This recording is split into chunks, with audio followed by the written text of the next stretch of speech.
በኢትዮጵያ እየተበራከተና አሳሳቢ እየሆነ የመጣው የስፖርተኞች ግድያ ኢትዮጵያ በጀግንነቷ ገና በዓለም በምትታወቅበት የአትሌቲክስ ዘርፍ ከድል መልኳ ባሻገር ሌላ መጥፎ ገጿን ያሳየችበት አሳዛኝ ክስተት ተፈጥሯል። ከቅርብ ጊዜ ወዲህ በኢትዮጵያ ስፖርተኞች በኩል እየሰሙ ያሉ ህልፈቶች እጅግ በጣም አስደንጋጭ ናቸው። ብዙ ኢትዮጵያ ተስፋ የጣለችባቸው የት ይደርሳሉ የተባሉ የሀገራችን ስፖርተኞች አስደንጋጭና አስቆጭ በሆነ መልኩ ገና በወጣትነታቸው ህልፈታቸው እየተሰማ ነው።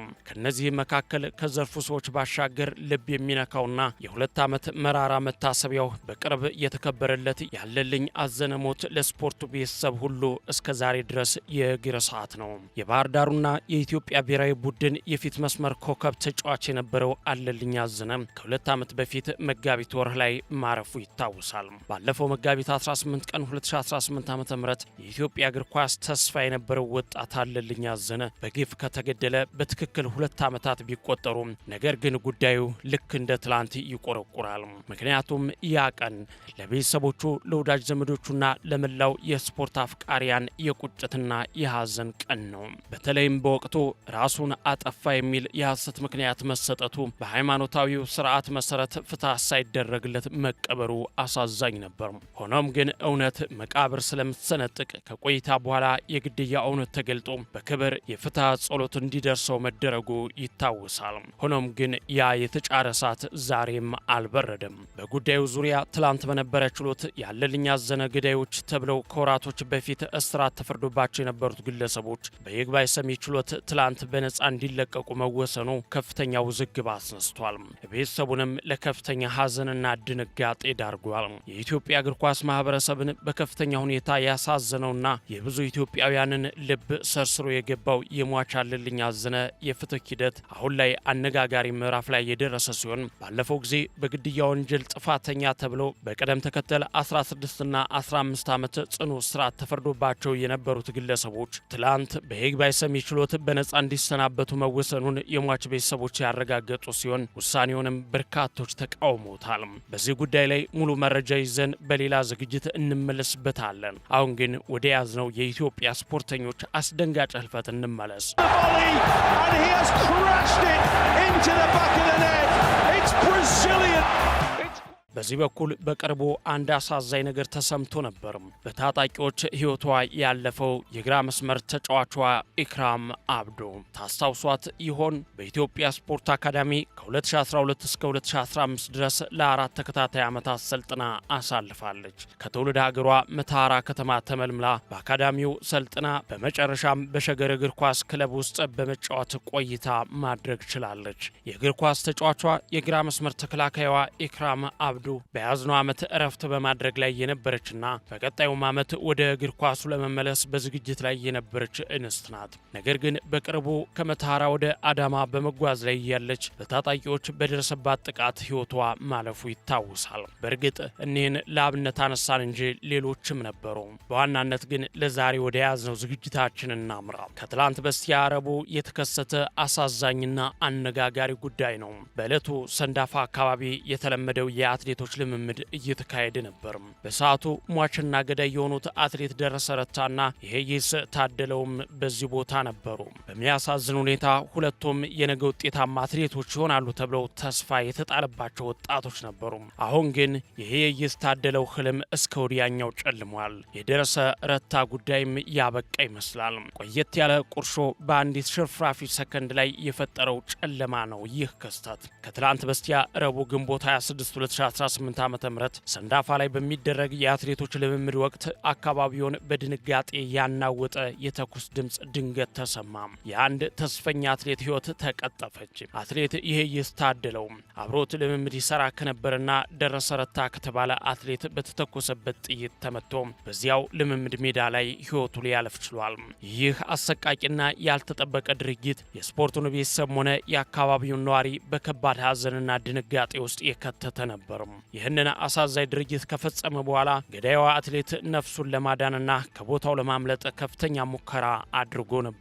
ነገር ግን በአካባቢው የነበሩ አርሶ አደሮች ዝም ብለው አላዩትም። ይህንን ሰው ተከታትለውና ተኩስ ጭምር ተለዋውጠው ወደ ከተማ ሳይገባ ከነመሳሪያው እጅ ከፍንጅ በመያዝ ለሕግ አሳልፈው ሰጥተውታል። በአሁኑ ሰዓትም ገዳዩ በቁጥጥር ስር ውሎ ምርመራ እየተካሄደበት ይገኛል። ሟች አትሌት ታደለውም በትላንትናው ዕለት የስፖርት ማህበረሰብ፣ የሙያ አጋሮቹ፣ ወዳጅ ዘመዶቹና የአካባቢው ነዋሪዎች በተገኙበት ከቀኑ 6 ሰዓት ላይ በበኬ ማርያም ቤተክርስቲያን ቀብሩ ተፈጽሟል። ለጉዳዩ ቅርበት ያላቸው ወገኖች እንደሚገልጹት በገዳይነት ተጠርጥሮ በሕግ ቁጥጥር ስር የሚገኘው አትሌት ደረሰ ረታ በጣም ትልቅ ተስፋ የተጣለበት አትሌት እንደነበረም ነው ለአትሌቱ ቅርበት ያላቸው ወገኖች የሚናገሩት። አትሌቱ ከ1 ዓመት በፊት በጉያንግ በተካሄደው ውድድር የተሻለ ሰዓትና ደረጃ ይዞ ያጠናቀቀ እንደሆነ ነው የተሰማው። በተተኮሰበት ጥይት ሕይወቱ ያለፈው አትሌት ይሄይስ ታደለውን በበኩሉም በጉዳት ምክንያት ከውድድሩ እርቆ ባለቤቱን አትሌት ወርቅነሽ አለሙን እንደ አሰልጣኝ ሆኖ ከማሰራት ውጪ በአሁኑ ሰዓት ላይ በአትሌትነት እየሮጠ አልነበረም። የዚህ አሳዛኝ ድርጊት መፈጸሙ እንዳለ ሆኖ ትልቁ አነጋጋሪ ጉዳይ ደግሞ ድርጊቱ የተፈጸመው ለምን እና እንዴት ወይም በምን ምክንያት የሚለው ነው። በእርግጥ ከዚህ አሳዛኝ ድርጊት በስተጀርባ ያለው መነሻ ምክንያት በትክክልና በይፋ ባይታወቅም ነገር ግን ከባዕድ አምልኮ ጋር የሚያያዝ የሰሚን ጆሮ የሚኮረኩርና እጅግ የሚያሳዝን ነው። ከስፍራው የተሰሙት መረጃዎች እንደሚያሳዩት ከሆነ ገዳዩ አትሌት በሟች ላይ መተት አስደርገህብኛል የሚል መነሻ ሀሳብ አለው። አሁን ላይ በርካታው ማህበረሰብ እጅግ እየተቸገረ የሚገኝበት ይህ ጉዳይ በእርግጥ በአትሌት ክሱ በኩልም መሰማት ከጀመረ ብዙ ጊዜው ነው። ጉዳያችንን መሸፈኛ ሰፊና ጠንካራ የሚስጥር ጨርቅ ያለን መሆኑ እንጂ ፈውስ ማግኛ የሆኑ መንፈሳዊ ቦታዎች ስንሄድ የማንሰማው ጉድ የለም። ጆሮ አይሰማው የለ ተብሎ ገብቶ የሚቀረው አፈን በእጅ የሚያስጭን ታሪክ በባዕድ አንደበት ሲዘረገፍ እንሰማለን። ሆድ ከሀገር ይሰፋል። አዎ የሚያስብሉ ብዙ ታሪኮች አሉ፣ ሰምተን በዋዛ የምንተዋቸው። በዚህ ጉዳይ ከሀገራችን እስከ አህጉራችንና እስከ መላው ዓለም ተነግሮ የማያልቅ በርካታ መዘዝ ያመጣ ታሪክ አለ። ጉዳዩ ሀገራዊ ብቻ ሳይሆን ዓለም አቀፋዊም ነው።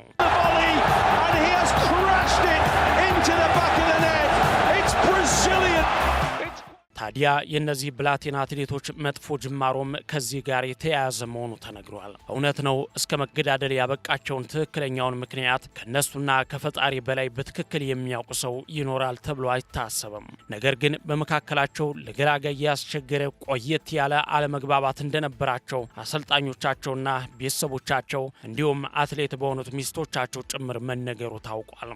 ይህ ከአጉል አምልኮ ጋር የተያያዘ መጥፎ የጸብ መነሻ ባለቤቴና እኔ ላይ ይህንን አስደርጋል የሚለው ዋነኛው የግጭታቸውና እስከ መገዳደል ያደረሰ ችግር እንደሆነ በዙሪያ ያሉ ሰዎች ይናገራሉ። በእርግጥ ይህ ከድሮም ጀምሮ በአትሌቶች ዙሪያ የሚሰማ አጉል እምነት ወይም አምልኮ ነው። ዛሬም ወደ አዲሶቹ ተሸጋግሮ አብሮ ልምምድ ያለመስራት፣ አብሮ በሆቴል እንደ ጓደኛ አትሌት ክፍል ያለመጋራት፣ አብሮ ያለመብላትና አብሮ በአንድ አውሮፕላን አልሄድም እስከ ማለት አስፈሪ ውሳኔ ላይ የተደረሰው። በዚህም የበፊት ጀግኖች አትሌቶች የነበራቸው የቡድን ስሜት ከአትሌቲክሱ እንዲጠፋ ምክንያት ሆኗል። እኒህ ለሽማግሌና ለአስታራቂዎች ያስቸገረው የሁለቱ ሟችና ገዳይ ጉዳይ መዘዙ ያ ነው ተብሏል። በሁለቱ አትሌቶች መካከል የነበረውን አለመግባባት ለመፍታት ያልመጣ አስታራቂ ሽማግሌ የለም። የሁለቱም አሰልጣኞች የቅርብ ጓደኞችን ጨምሮ ጥረት ተደርጓል ተብሏል። በመጨረሻም ቤተሰቦች የሁለቱንም አለመግባባት ለመፍታት ደፋ ቀና ቢሉም ሳይሳካ ቀርቷል።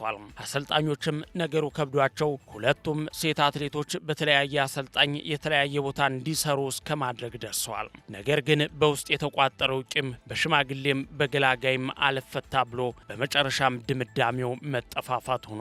የአትሌቱ ሕይወት ያለፈበት አጋጣሚ እጅግ ልብ ሰባሪ ሲሆን በዚህ ጉዳይ ሟችም ገዳይም ከህልማቸው ተለያይተዋልና አሳዛኝ ናቸው። አትሌት ይሄይስ ታደለው ባለቤቱን አትሌት ወርቅነሽ አለሙን ከፊት ሆኖ እያሰራ በድንገት በተተኮሰበት ጥይት ይህችን ዓለም ዳግም ላይ መለስባት ለዘላለሙ አሸልቧል።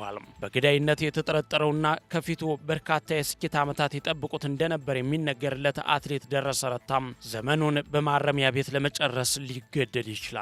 በዚህ ግድያ ተጠርጥሮ በሕግ ጥላ ስር የሚገኘው አትሌት ደረሰ ረታ ከግድያው በኋላ በተለይ ትላንት ምሽት የሟች አትሌት ይሄይስ ታደለው የቀብር ስነ ስርዓት ከተፈጸመ በኋላ የቅርብ ወዳጆቹ ለምን እንደዚህ አይነት ውሳኔ እንደወሰነ ጠይቀውት እንደነበር ተገልጿል። ከገጠመው ያልታሰበ ፈተና ውስጥ የወደቀው አትሌቱም በጸጸቱ ውስጥ ሆኖ በጣም ተፈታተነኝ፣ በጣም ታገለኝ የሚል አጭር ቃል ከመናገር የዘለለ መተንፈስ እንዳልቻለ ገልጸዋል። ትዕግስት አልባ መጥፎ ስሜቶችን በፍጥነት ተግብሮ መገኘት በእርግጥም ከጸጸት ውጭ ሌላ በጎ ነገር አይዘሩም፣ አያበቅሉም፣ አያፈሩም። ጸጸት ብቻ። የሆነ ሆኖ ይህ በስፖርቱ በኩል ከትላንት እስከ ዛሬ መነጋገሪያ የሆነው ጉዳይ በፌዴሬሽኑ ዘንድ ግን እስካሁን ምንም አለመባሉ ግርምትን ፈጥሯል።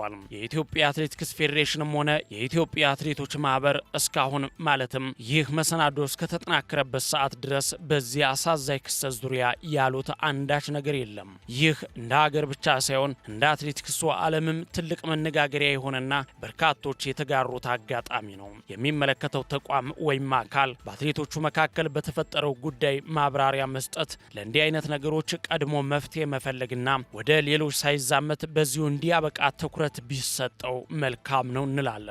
ከዚህ በፊት በተመሳሳይ ምክንያቶች በሀገራችንም ሆነ በጎረቤት ኬንያ እንዲሁም በሌሎች ሀገራት ሕይወታቸው የተነጠቁ አትሌቶችና አሰልጣኞችን በርካታ ናቸው። በተለያዩ ስለታማ ነገሮችና በተለያዩ መልኩ ከአፍሪካ በርካታ አትሌቶች ከስፖርቱና ከሕይወት በአሳዛኝ ሁኔታ ሲሰናበቱም ሰምተናል። በዚህም ይሄ በአትሌቶች መካከል በሀገራችን ያለው የአጉል ባህልና እምነት የመጠራጠርና የመጠፋፋት ባህል እንደ ወረርሽኝ ተዛምቶ ዘርፉና የዘርፉ ሰዎች ለተጨማሪ አደጋ ከመጋለጣቸው በፊት ፌዴሬሽኑ በአሰልጣኞችና በአትሌቶች አእምሮ ላይ ሊሰራ እንደሚገባ በርካቶች እያሳሰቡ ነው። አትሌቲክሱ ኢትዮጵያ በአፍሪካም ሆነ በዓለም የምትታወቅበት ምርጡ መታያ መድረኳ ነው። በዓለም አደባባይ ላይ ስሟ የሚገንበት፣ መዝሙሯ የሚዜምበት፣ ባንዲራዋ የሚውለበለብበት፣ በአብራኳ ልጆች ዓለምን የምታሸንፍበት ዘርፍ ነው። እናም ኢትዮ ግሎባል ጉዳዩ በቀጥታ በሚመለከተው አካል ዝም ተብሎ ባይታለፍ እያለ ለሟች ነፍስ ምህረትን፣ ለዘመዶች ለወዳጆችና ለስፖርቱ ቤተሰብ ደግሞ መጽናናትን ይመኛል። ተጨማሪ መረጃዎችን ወደ እናንተ ተከታትለን የምናደርስ ሲሆን መሰናዶውን ግን በዚሁ እንቋጭ። መኮንን አልማው ነበርኩ። የነገ ሰው ይበለን።